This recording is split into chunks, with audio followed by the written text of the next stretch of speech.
Friends, एक बार फिर से स्वागत है हमारे Soni maths and reasoning YouTube channel पर। जैसा कि आपको पता है कि हमारा जो पिछला चैनल था Soni tech and JDU, YouTube ने टर्मिनेट कर दिया। तो मैंने रिसेंटली अभी ही ये जो है कि चैनल बनाया है जिस पर कि मैं वीडियो अपलोड कर रहा हूँ। मैथ्स और रीजनिंग का मैं स्पेशल जो है क्लास आप लोगों को दिया करता हूँ। तो इसी में मैं मैथ्स और रीजनिंग का अगला क्लास लेकर के आया हुआ हूँ। तो चलिए आज हम लोग सीखेंगे प्राकृतिक संख्या, पूर्ण संख्या, सम संख्या, विषम संख्या, अभाज्य संख्या, भाज्य संख्या और सहअभाज्य संख्या। ये क्या है, इसका पूरा एग्जाम्पल के साथ, परिभाषा के साथ मैं बताऊंगा। यदि आपको ये इंटरेस्टिंग वीडियो लग रहा है कि हम जो है कि अपने लाइफ में आगे जो है मैथ्स रीजनिंग पढ़ करके कुछ कर सकते हैं, तो आप हमारे चैनल पर बने रहिए और इस वीडियो में बने रहिए। और वीडियो अच्छा लगे तो लाइक कर दीजिए और जो है कि चैनल को सब्सक्राइब भी कर दीजिए। चलिए, तो हम लोग बात कर लेते हैं कि प्राकृतिक संख्या क्या होती है। तो देखिए, प्राकृतिक संख्या जो हम लोगों का है, प्राकृतिक संख्या होती है गिनती वाली जितनी भी संख्याएं होती है उसको हम लोग प्राकृतिक संख्या कहते हैं। जैसे 1, 2, 3, 4, 5, 6, 7, 8, 10, 11, 12 जो भी, तो ये हम लोगों का होता है। यह आपका जो है हम लोगों का यह प्राकृतिक संख्या होती है। प्राकृतिक संख्या मतलब समझ रहे हैं आप कि ये प्राकृतिक संख्या हम लोगों का गिनती की सभी संख्या को प्राकृतिक संख्या कहते हैं। तो परिभाषा नोट कर सकते हैं, गिनती की संख्या को प्राकृत संख्या कहते हैं। ठीक है, गिनती की संख्या को प्राकृत संख्या कहते हैं। फॉर एग्जाम्पल यदि मैं बात करूं तो आप जो है 1, 2, 3, 4 डॉट डॉट डॉट, ये आप अनंत तक इसको ले सकते हैं। कहाँ तक ले सकते हैं? अनंत तक। तो ये अनंत तक जब होती है तो ये जो चिन्ह है ये अपरिभाषित है, अनंत है। इसको हम लोग n से सूचित करते हैं। किससे सूचित करते हैं? n से। नेचुरल नंबर, इसको हम लोग क्या कहते हैं? नेचुरल नंबर n से सूचित करते हैं। ठीक है, चलिए दूसरा जो हम लोगों का है वो है पूर्ण संख्या। दूसरा हम लोगों का क्या है? पूर्ण संख्या, जिसको हम लोग कहते हैं होल नंबर। तो होल नंबर देखिए क्या होता है, इसमें प्राकृतिक संख्या का तो सम्मिश्रण रहता है और जीरो रहता है। प्राकृतिक संख्या और जीरो, यानी गिनती की संख्या और जीरो को मिलाने पर पूर्ण संख्या बनती है। यानी कि हम लोग इसको कह सकते हैं गिनती की संख्या, या फिर इसको हम लोग प्राकृतिक कह दें, प्राकृत संख्या और प्लस शून्य, यानी 1, 2, 3, 4, 5 डॉट डॉट इंफिनिटी प्लस शून्य, यानी 0, 1, 2, 3, 4, 5, ये आप लोगों का इंफिनिटी तक, ये कहलाएगी आपकी पूर्ण संख्या। क्या कहलाएगी? पूर्ण संख्या। क्लियर? तो ये हम लोगों का पूर्ण संख्या। अब यहाँ पर एक बात आती है, उसको आप लोग समझ लीजिएगा, जो कि बहुत इंपॉर्टेंट बात है। यदि आपको कहे क्वेश्चन में कि क्या सभी प्राकृत पूर्णांक है, पूर्ण है, प्राकृत पूर्ण है, तो अब यहाँ पर जो बात आई कि क्या प्राकृतिक संख्या पूर्ण है कि नहीं है, ये हम लोग कैसे चेक करें? तो प्राकृतिक संख्या में 1, 2, 3, 4, 5 डॉट डॉट इंफिनिटी तक है। इसमें यदि बात करें तो 0, 1, 2, 3 डॉट डॉट डॉट इंफिनिटी तक है। तो 0 एक्स्ट्रा है, 1 से शुरू है, 0 एक्स्ट्रा है, तो ये सभी तो इसमें है ना। तो ये सब उसमें जब है तो सभी प्राकृत संख्या पूर्ण संख्या है। क्या बोलेंगे? कि प्राकृत संख्या पूर्ण संख्या होती है। प्राकृत या प्राकृतिक संख्या पूर्ण संख्या होती है, पूर्ण संख्या होती है। ठीक है, तो प्राकृतिक संख्या क्या होती है? पूर्ण संख्या होती है। चलिए अब हम लोग इसी में आगे बढ़ते हैं। यदि आपसे पूछ दे कि क्या पूर्ण संख्या प्राकृतिक संख्या होती है, तो पूर्ण संख्या प्राकृत संख्या होती है।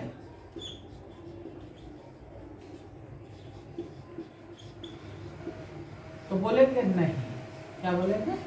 नहीं, इसलिए कि पूर्ण संख्या में एक्स्ट्रा जीरो है, जीरो अतिरिक्त है, और प्राकृतिक संख्या में जीरो नहीं होती है।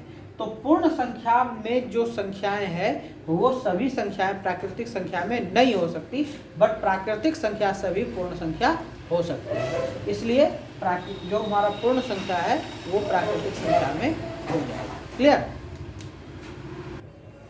उसके बाद हम लोग बात कर लेते हैं इसमें सम संख्या के बारे में, जो इवन नंबर है। ठीक है, तो सम संख्या, तो सम संख्या के बारे में बात कर लेते हैं। तो सम संख्या में क्या होता है ना कि जैसे हम लोग जो संख्या प्राकृतिक संख्या लिखे उसमें से कुछ संख्याएं सम होती है और कुछ संख्याएं विषम होती है।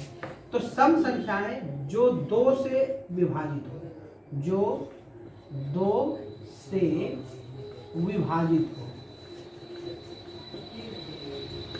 जो संख्या 2 से विभाजित हो वो संख्या, जो संख्या 2 से विभाजित होगा वो हम लोगों का सम संख्या होगा, जिसको हम लोग कहते हैं इवेन नंबर। क्या कहते हैं? Even number. तो इवेन नंबर हम लोगों का हो जाएगा जो संख्या 2 से विभाजित है।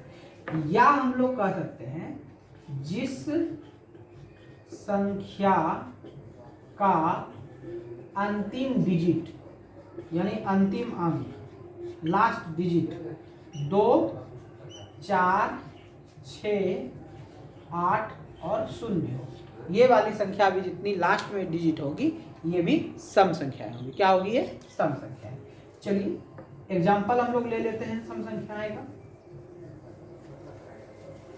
जैसे छोटा में तो 2, 4, 6 ये सब होगा ही। जैसे मान लो 246, 560, 1020, यानी कि जिस संख्या के लास्ट में 2, 4, 6, 8, 0 रहे वो संख्या सम है। चलिए अब हम लोग बात कर लेते हैं विषम। तो विषम में हम लोग बात कर लेते हैं। जैसे विषम संख्या रहेगी तो विषम संख्या हम लोग कैसे पता करेंगे कि कौन सी विषम संख्या है, कौन सी सम संख्या है? तो सम तो पता कर लिए, विषम। अब एक चीज और याद रख लेना, सम को हम लोग यदि 2 से जो है कि वो लगती है इसलिए वो 2n कहलाती है। क्या कहलाती है? 2n। अब विषम हो जाएगा 2n+1, इसको हम लोग कहते हैं ओड नंबर। ठीक है, ओड नंबर हम लोग जान लेते हैं क्या होता है। तो जिसमें 2 से भाग ना लगे, जिस संख्या में 2 से पूरा भाग नहीं लगे, यानी कि संख्या में 2 से पूरा भाग नहीं लगे, वो हम लोगों का क्या हो जाता है? विषम संख्या। ठीक है, फॉर एग्जांपल के लिए 1, 3, 5, 7, 9 ... इसका बेसिक रूप जो है वो 2n+1 होगा। क्या होगा? 2n+1 होगा। कोई दिक्कत नहीं। चलिए नेक्स्ट हम लोग बात कर लेते हैं अभाज्य संख्या पर।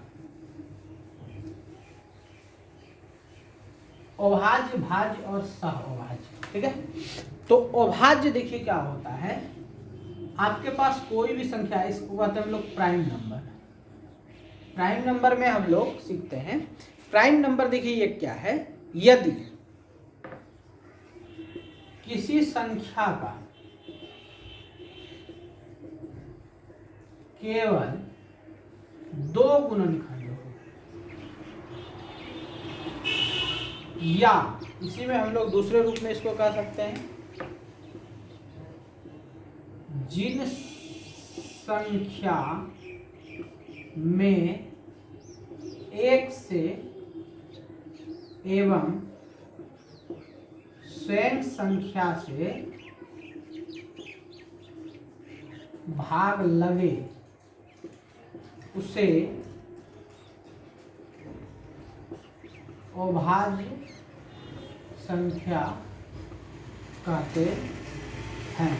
जिस संख्या में स्वयं से और 1 से भाग लगे। चलिए एग्जांपल से हम लोग देख लेते हैं। जैसे देखिए हम कुछ एग्जांपल्स लेते हैं। जैसे 2 है, 3 है, 5 है, 7 है, 9 मत कहना, 11 है ... तो अब 9 में हम लोग जैसे 9 लिखेंगे तो इसमें 3 गुना 3 हो जाएगा, 3 से भाग लगेगा। उसके बाद फिर आपका इसमें देखिए 1 से भी भाग लगेगा और 9 से भी भाग लगेगा, तो 3 गो हो गया, इसलिए अभाज्य नहीं होगा। इसी में यदि हम लोग ले लेते हैं 7, तो 7 में देखो 1 से लगेगा और 7 से लगेगा। 5 ले लेते हैं तो 1 से लगेगा और 5 से लगेगा। 3 ले लेते हैं तो इसमें 1 से और 3 से लगेगा। बट ये सब में कहीं भी 4 मतलब दो चीज से नहीं लगेगा। ये अभाज्य संख्या होती है। अभाज्य संख्या जिसमें कि केवल और केवल 1 से और स्वयं संख्या से भाग लगे वो अभाज्य संख्या होती है। नेक्स्ट हम लोगों ने लिखा था भाज्य संख्या। तो भाज्य संख्या कंपोजिट नंबर। तो भाज्य संख्या में क्या होता है, जितना हम लोग भाज्य को जो है अलग किए उसके बाद जो बचेगा वो भाज्य संख्या। जैसे कि एक को छोड़ दीजिए, 2 3 4, 4 हो जाएगा भाज्य संख्या, 5 नहीं 6 हो जाएगा भाज्य संख्या, 8 हो जाएगा, 9 हो जाएगा, क्योंकि ये सबका 2 से ज्यादा गुणनखंड है। 2 से ज्यादा गुणनखंड, जैसे 4 है 1 से लगेगा, 2 से लगेगा और 4 से लगेगा। 6 है तो 1 से लगेगा, 2 से लगेगा, 3 से लगेगा और 6 से लगेगा। 8 है तो 1 से लगेगा, 2 से लगेगा, 4 से लगेगा और 8 से लगेगा। 1 से लगेगा, 3 से लगेगा और 9 से, यानी 2 से ज्यादा यानी भाजक हो, क्या लिखेंगे, 2 से ज्यादा भाजक हो उसे भाज्य संख्या कहते हैं। अब लास्ट का जो हम लोग का जो है वो है आपका सहअभाज्य। सहअभाज्य का मतलब होता है साथ साथ जो है, साथ साथ अभाज्य, ठीक है। जैसे जिन दो अभाज्य संख्या का मोसो 1 हो, ठीक है। जिन दो संख्याओं का जो है मोसो आपका 1 हो, उसको हम लोग कहते हैं सहअभाज्य। जैसे देखिए हम लोग ले लेते हैं 2 और 3, इसका मोसो निकालिए। तो मोसो कैसे निकलता है आपको पता है, 2 एकम 2 1 और 2 बार में लगेगा, ये कट गया तो ये 1 हो जाएगा मोसो। जैसे 5 और 6 ले लेते हैं, ये आपका, ठीक है। उस तरह से हम लोग कोई भी 2 जो है कि ले लेते हैं जिसका कि मोसो 1 हो। जैसे आपका हो गया 9 11, 9 और 11 का मोसो निकालिए। 9 और 11 में 9 से भाग देते हैं, एक बार में लगा 9, 2 बचा, 2 से 9 में 2 चौके 8, 1 फिर 2 में लगा तो 2 बार में, तो ये 1 हो गया मोसो। इस तरह से हम लोग जिसका कि मोसो 1 हो जाए वो हम लोगों का सहअभाज्य कहलाता है। तो आज के क्लास में बस इतना ही, अगले क्लास में फिर हम इसके आगे बात करेंगे।